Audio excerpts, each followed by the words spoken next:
Yeah. How we doing, everyone? Welcome to another edition of NASCAR's FSI's NASCAR DFS Pick Show. I'm your host, TK Nation 47, joined with Mega Roy 31. We are at Talladega. I love Dega Week. We are back to the super speedway racing after our adventure on dirt. Mega, what were your takeaways from the dirt race, and did you have a profitable weekend?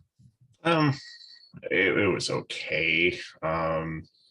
It just the end of the NASCAR race with Kyle Busch cannot complain about anybody backing into a win ever again after he luck boxed that one. The truck race was really good.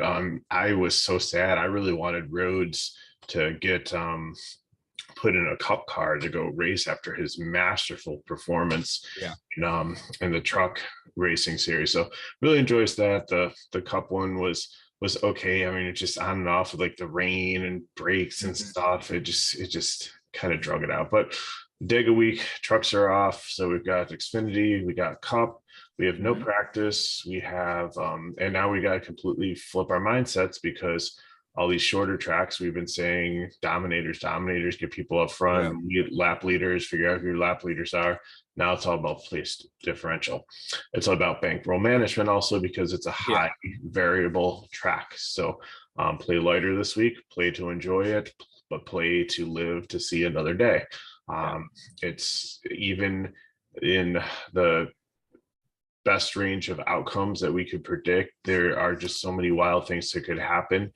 And just to go and show you that last year Tate Fulgerman won this race in the truck series, and Justin Haley, I think it was Daytona, but it's a plate race. Like you've seen like some really weird people, like Deb Burton. I think his only win was at a plate track, and it was like a rain shortened like weird scenario. Like Michael Powell, like I don't want to take away from these drivers because they did it. They won the race. They stayed in it. They were there at the end. They finished first. But it does. And Brandon Brown last time. Let's go, Brandon. We all remember how that ended. So you see a lot of first-time winners here. So it's it's a whole different strategy. We want to find guys towards the back, guys that not only run well together, but also that usually avoid trouble, less aggressive ones that know kind of what they're doing. You don't want to use all your bankroll in this. If you come up with a lineup, or not bankroll, all your salary in this, if you come up with a lineup, you might leave 10, 15, 20K on the board that you don't use. And that's perfectly okay with a plate race. And the other thing too is in GPPs, stack manufacturers. Toyotas work well together. Fords work well together. There's a billion Chevys, but Chevys, their design, they don't work as well together in the drafting. But you've got some really good teams here in Junior Motorsports and Colleague that could work together and do well. So that's another thing to look at. So a whole different perspective when you come to these plate tracks. Yeah. And, with the new car in the Cup, I'm sure that'll bring out different strategies as well. But I think you pretty much touched on all of it heading into Dega week. The Kyle Busch, just to roll back a little bit here, the dirt track, that Kyle Busch win in the Chase Briscoe, fiasco is like I want to call it. That was a costly one for me. I was looking pretty good at that moment. I had a couple $100 in sight, and I was just saying, don't wreck him. And he wrecked him. So that's kind of how my week ended, but I'm glad we're back. Talking NASCAR. I'm really excited for it. Did you wreck him or wrecked him? Because I think both of them apply. Wrecked himself, really. I mean, he did nothing to Reddick, did nothing to Reddick to really damage his possibilities. But, he still finished second, but Reddick finally spun around and got, right side right, but whatever. Dega week, we're thinking leave salary on the table. We're taking guys in the back. Optimal lineups in the history of Talladega has, been a lot of salary left on the table. Don't try to think that, if he can avoid all the wrecks, this guy starting in fifth is going to win the race. I mean, that's a possibility. Anything can happen, but it's still not going to be profitable, and it's still not going to pay off your salary. So let's get into picks. I assume you want to start in the back.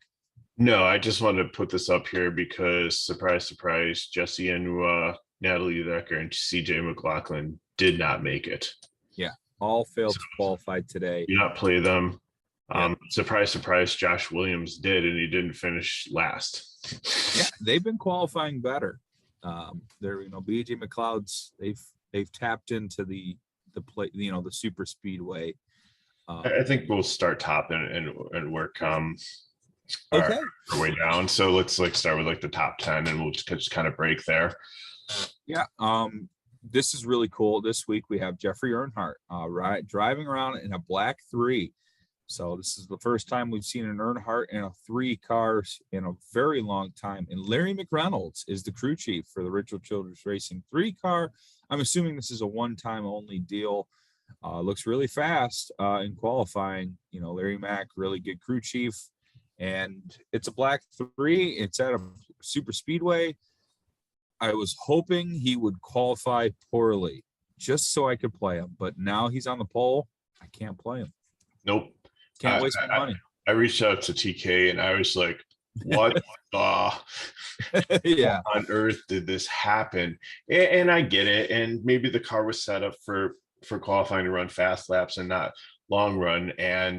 But all the children's cars look good. All 3 of them are in the top 4. So, but it's hard because I think, if we group them together here between Earnhardt and Hill and Creed, I got to fade Earnhardt and Creed just because of what I've seen happen to them.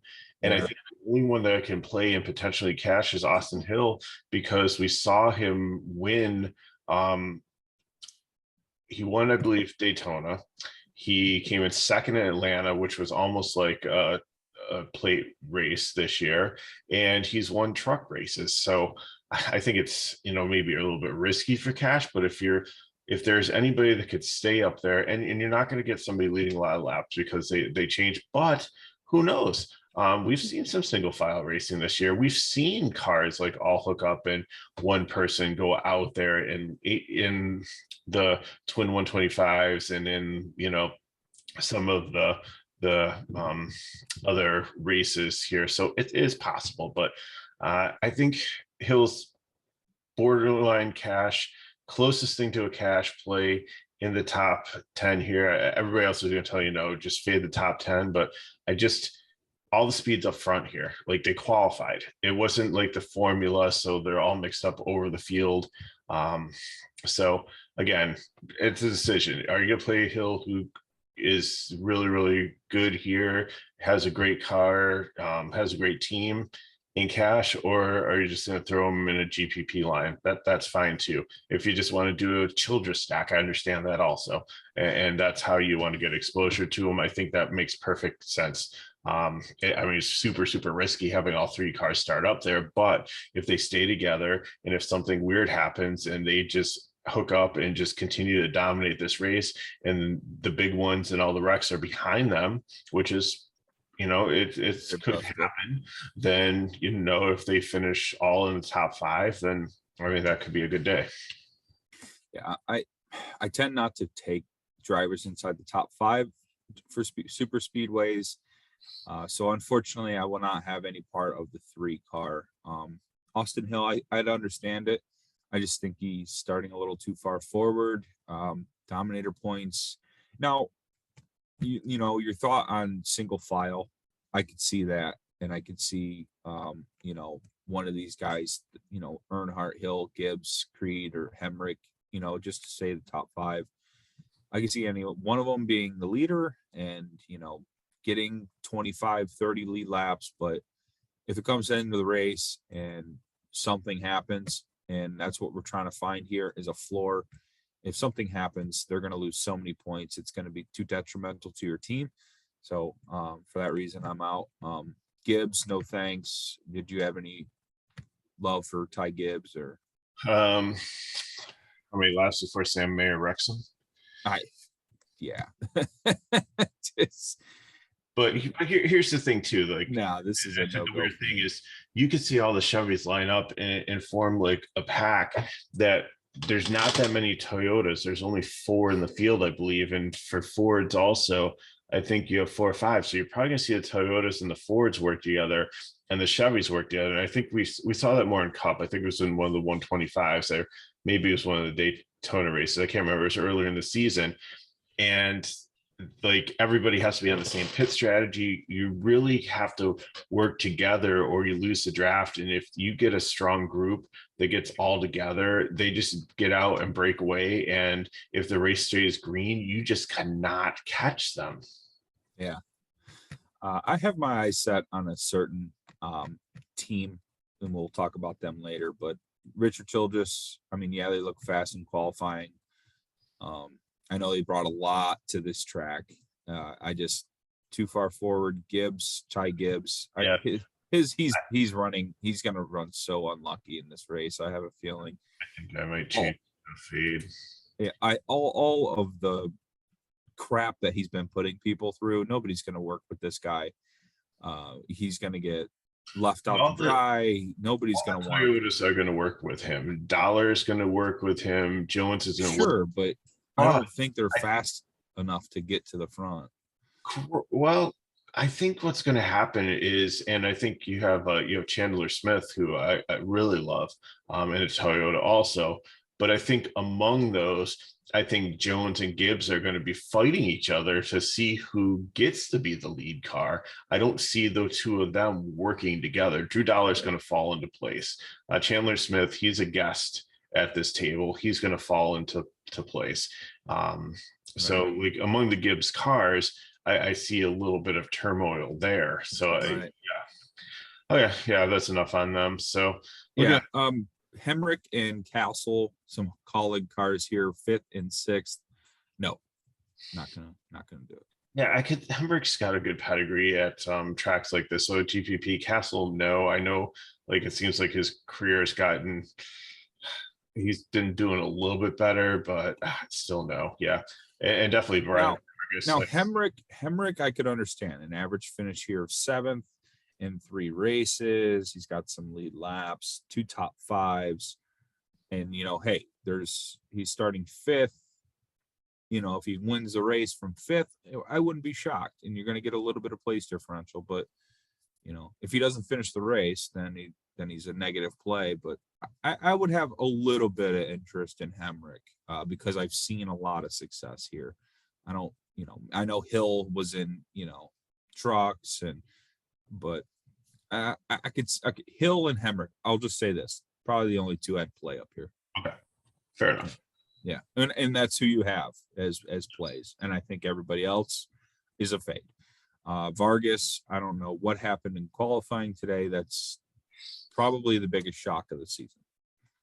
He was driving the 6 Markton car. Brought back the Valvoline machine. Yeah. That I need to see qualifying because I need to see what on earth Ryan Vargas did to his car to qualify 7th. That is crazy. Yeah, he had it was like Fast and Furious. He had like the NOS gas. Yeah. Hit the button and the afterburners. Yeah. No chance I'm playing him. Kaz Gralla. He's stepping in for Jade Buford in the 48. Coming into the race, I wanted to play him because I think he's a better driver, and I know Big Machine has some speed, but this is too far forward. He's kind of a wild card, He's just it's going to be a no for me. What about you? Yeah, like I said, too much speed, too far up here. Yeah. Drew Dollar in the 18. I don't like this play either. No. I just don't like much in the top 10. I'm not gonna lie. So I'm out on Dollar. And any love for Drew Dollar? No, he was terrible when he was driving the best truck in the truck series, the Kyle Busch truck. And no. Yeah. I don't like this driver anyway. Ryan Sieg, starting 10th. So here we go. From 10 to 20, a lot of plays I love. This is where I'll be living most of my lineups for tomorrow as far as salary. even some value plays in here. Sieg, love it, 7,400, just because he can do different strategies. I think he's pretty patient with his car, although he's been pretty unlucky this year with some DNFs. Your any thoughts on Sieg? I'm gonna play him a G. Weird, he's in the 38 and not the 39. Like they all changed cars this week. I just don't get like what was going on with that, unless they're trying to continue to be able to qualify some of these cars. So the I think best that's what it is. continues to rotate through them just to get them enough points to stay in. Yep. That's exactly what it is. So good eyesight there. I don't think there's going to be much of a difference between the 38 and the 39. It's probably the regular car. They just painted it different. So sure, registered the different number, right? Yep. So yeah, I like Sieg and GPPs. Justin Allgaier, Junior Motorsports. This is the team I have highlighted for tomorrow.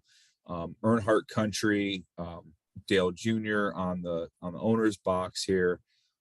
Gonna go ahead and just say I like all of Junior Motorsports, starting with Justin Allgaier. Your thoughts? Yeah, definitely very experienced at plate racing. A little bit of bad luck recently, but I think that he's going to he should be successful here. Yeah, I can see that.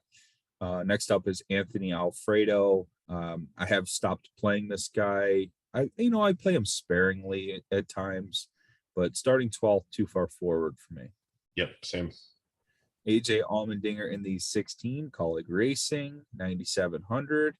I don't mind AJ Allmendinger here. I don't know, maybe cash. There's a couple I think I like. Top 5 upside. That's the yeah. I mean, he's finished consistently in like the top 3 in most plate races. So okay. Yeah, sell me, because I'm always on the fence with Allmendinger this year for some reason. Yeah, and like we said, these collie cars aren't as good since they went up to Cup and have really like invested there. But I think that on a plate race, it's a little bit different. And I think he's got enough experience, just like Allgaier. They're veterans; they understand what they're doing. Now, that doesn't mean that like some idiot like Joe Graff Jr. can't take them out, but they generally do a good job like keeping their cars clean.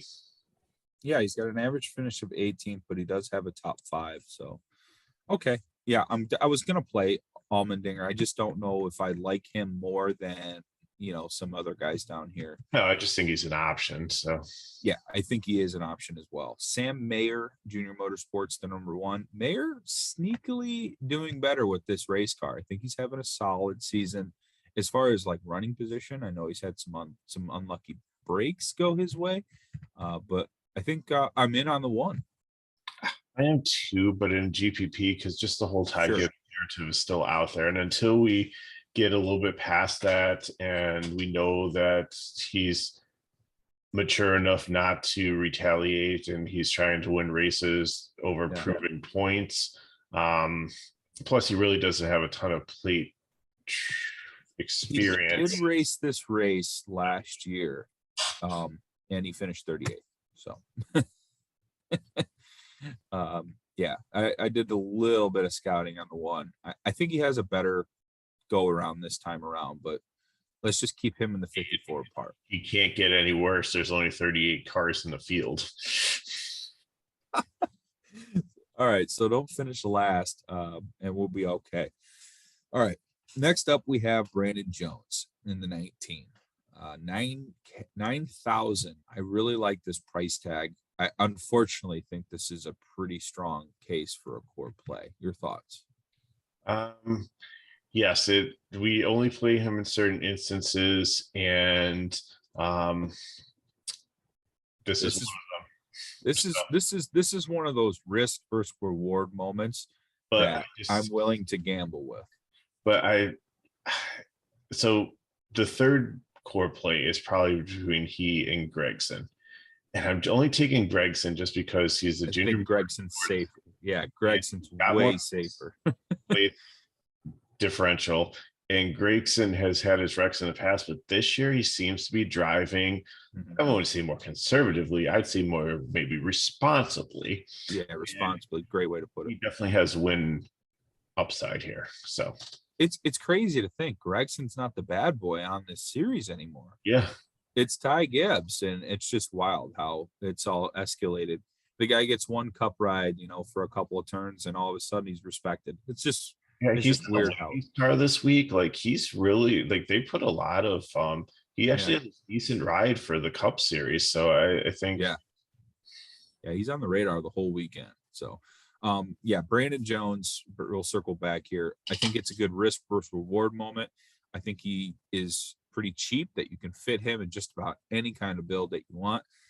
Like I said, there's going to be plenty of salary in any of your formats this week, and obviously leave salary, but yeah, Brandon Jones, it's not going to be hard to fit him in. I like the risk versus reward. Josh Berry, I like him a lot as well. 10-1 in the 8 junior motorsports. Yeah, I think he could surprise tomorrow. Pretty expensive, but hey, salary doesn't matter.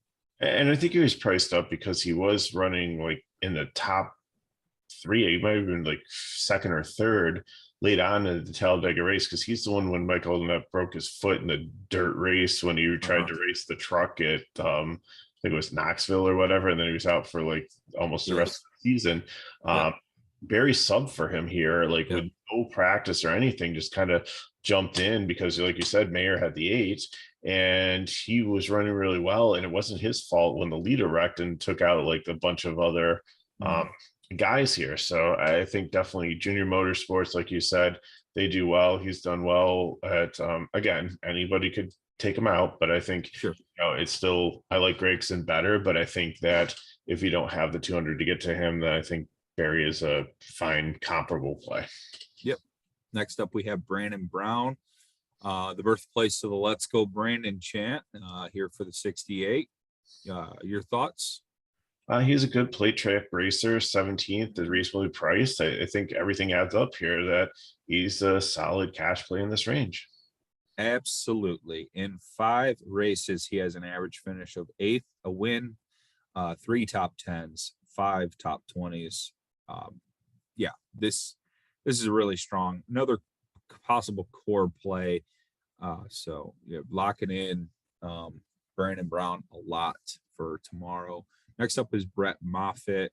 Surprisingly decent. Was it him or no? It was actually Alfredo. Moffitt average finish of 17th. Alfredo actually has an average finish of 9th, but that's only 2 races. These are not in the same kind of equipment. I don't know. I'm not a big fan of our motorsports. I think I'd just rather play Brandon Brown. Yep.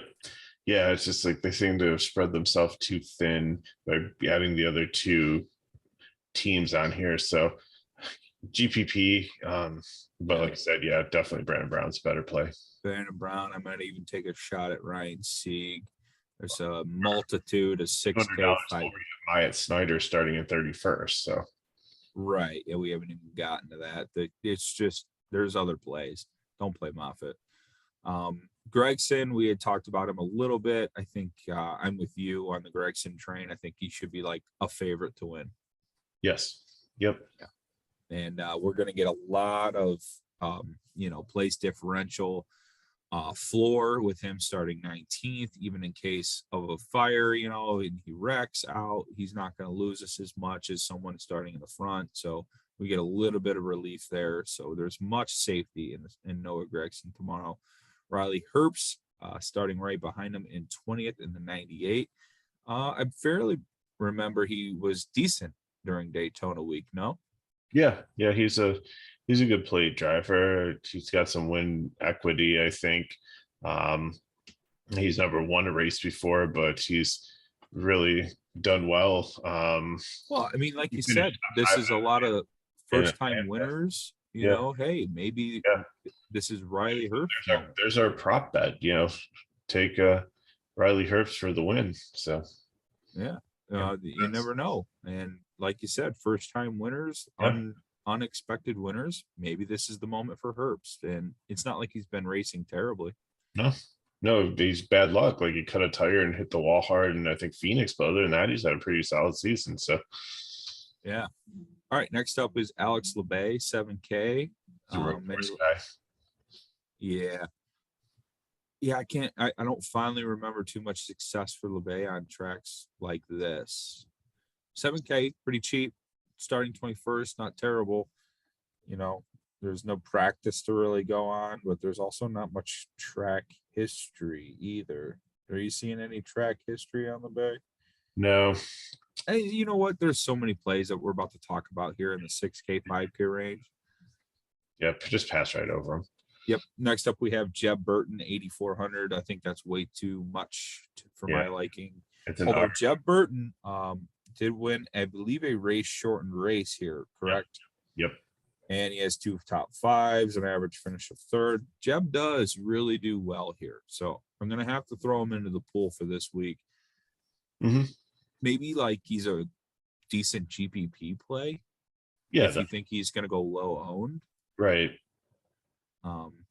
Yeah, he's got a lot of good history. Maybe the history is what makes him too over owned, and maybe there would be a possibility to fade him at that point. Maybe there's some game theory there. Cesar Baccarella, no. Yeah, you don't need the pricing here, so yeah, no. Starting 23rd, no thanks. Joe Groff Jr., 6,200, starting 24 in the 07. We've seen a lot of drivers do well in this car, except Joe Groff Jr. Besides Jesse Awunda, he is the 2nd worst driver in Xfinity this year. Yeah, I'm out on Joe Groff. Mason Massey, I like this 91 car. Yes.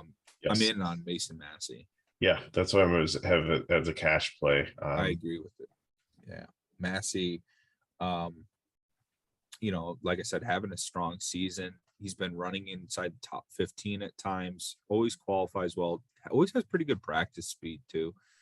63, really good price tag. Josh Williams, 5,800. A lot of trends. He's trending up. Yeah, but he didn't do less. If you watch the Cup video, I was just like, who gave him a Cup? Like out of all of the drivers we could have brought up to the Cup Series, somebody gave him a ride, and I do believe he spun out early, and I was just like, yep, that's Josh Williams. But I think he and Matt Mills are the same play here. The BJ McLeod cars. BJ McLeod cars always stay at the back for Daytona and then try to make a move towards the end. So they do avoid disasters, but he is a disaster himself. So he and Matt Mills being dead even pretty much, I 100% prefer Matt Mills over him just based on the safety factor of it. I think he's a much safer play. Yeah. I don't think either one of them. I don't think. I don't know. There's some more drivers I like better, but I think they're both in the pool. Okay. JJ Yaley, 6,500 in the 66 MBM. Very experienced veteran. Yeah, very experienced veteran. Is this a start and park scenario, or do you think they're going to go for it? Not with qualifying. Yeah. Makes sense. Okay. Just double checking on that. Next up, Bailey Curry. I like this 4-car. I think 5,200. This is kind of like one of my favorite plays here in the 5K range, other than some of the obvious. But yeah, Bailey Curry definitely in the player pool, probably on the short list for cash. You? Yeah, definitely like the price, and he's reliable, and I think definitely top 25. So yeah, if I want to do lineups with Gregson, Barry, and then like Jones, or like maybe 3 studs, I think he'd probably be one of my favorite punt plays. Next up is Chandler Smith, 6,800, driving in the Sam Hunt racing machine. Yeah, gotta play Chandler Smith. Yeah, and before the show, I reached out to TK and I said, what do you get if you photocopy Brandon Jones? And the answer is Chandler Smith. He is the exact same driver, just in the truck series. So he brought his doppelganger into and put him on almost the same team, because this is kind of a subsidiary of the Gibbs team. So, and I'm sure they'll be working together. So, and he's just he's second in points in the truck series. He's a very talented guy, and he's on Kyle Busch's team. He does Toyotas there, so he's familiar with the brand and everything. Mm-hmm. So I agree with the Prime label here, because he's coming up here with something to prove, right? He's trying to prove to Gibbs, he's trying to prove to Kyle Busch Motorsports that, hey, I really am a really talented driver. I'm going to prove it to you in this 26 car that had a lot of speed during Daytona week. So I like the 26, and I like Chandler Smith And tomorrow. if you think about it, the 20 car is parked this year. It was Harrison Burton's last year. Mhm. So I mean, I know they added another one to the stable because the 54 was like kind of the all-star car last year, and Right. took that one over just for kind of brand recognition. And the 18 became the all-star car. So there's actually kind of two flex cars that are open and available. So I Yeah. think, and he's actually got like 2 or 3 races signed to be up in the Cup Series this season. So, and maybe if he does well, he goes beyond that. Maybe he's the one that rotates in over like Ryan Truex in the 18. Yeah. Yeah. See, I think we're on to something here with the Chandler Smith theories. We'll be all in on them this weekend. Myatt Snyder, Jordan Anderson, 31, 7,900. You know, if price really mattered, I'd consider this to be too high, but it really doesn't because he's starting into the back. And yeah, I'm gonna have to play some Myatt Snyder. You? Yeah, he was good when he was in juniors motorsports. This is a Jordan Anderson car. It's been reliable when Jordan Anderson's not driving it. So, and Jordan Anderson, even in the Jordan Anderson car, did well in Daytona towards the end, and somebody took him out. So yeah, I think again, like you said, a little pricey, but I think with the place differential and who the driver is and the car, I think it's definitely a decent cash play. Yeah, I see him going from about 31st to roughly about 20th to 17th, you know, and then if there's a lot of disaster, I think he can make it even farther up. Shane Lee in the 53, Emerling Gacing Motorsports. I don't have a feel for this one. Your thoughts? GPP on it. I just kind of looked at it and I said, he's probably going to have some ownership just because he is one of the back cars. And I think people will probably stack 38, 37, 36, 35, 34, 33. Sure. And You'll then have those lineups. And then they'll see Greg Galding's one of them and be like, I'm going Shane Lee. So I think that's where I see that happening. Yeah. Speaking of Greg Galding in the 47, I don't know. The only reason I was GPP is because I get it in the back, and if you're trying to stack like high price drivers for some reason, then you might need them. But Chandler Smith is a gift at 68. That is like the most egregious pricing I've seen in a long time. Yeah, that's our play. Jeremy Clements here at 69, also a really strong play. Oh, absolutely. He's the same as Brandon Brown, kind of same type of driver, family owned team, and he's been decent at plates, and I just don't know like why they didn't have the speed here for qualifying, or maybe something. Yeah, I wonder what happened there. So we'll have to look into that. Or maybe they're just setting up for like, I mean, they were wide open, so there's really not long run speed here, but who knows, maybe he missed a shift or something, and it's just uncharacteristic for him to qualify that low. So there's nothing wrong with the car. I think he's a great play. Agree. Next up is David Starr, 6K in the 08. Any love? I think you can play him in cash. He's much better than his partner. These green light racing cars have been good other than Joe Graff driving it. If you put anybody else, like you said, in the 07, it's great. Was it Chase Briscoe? Custer won a race. Won a race in one of these cars. So yeah, I like Star here at 6K. Not a bad price tag. Have some backing from Stuart Haas too.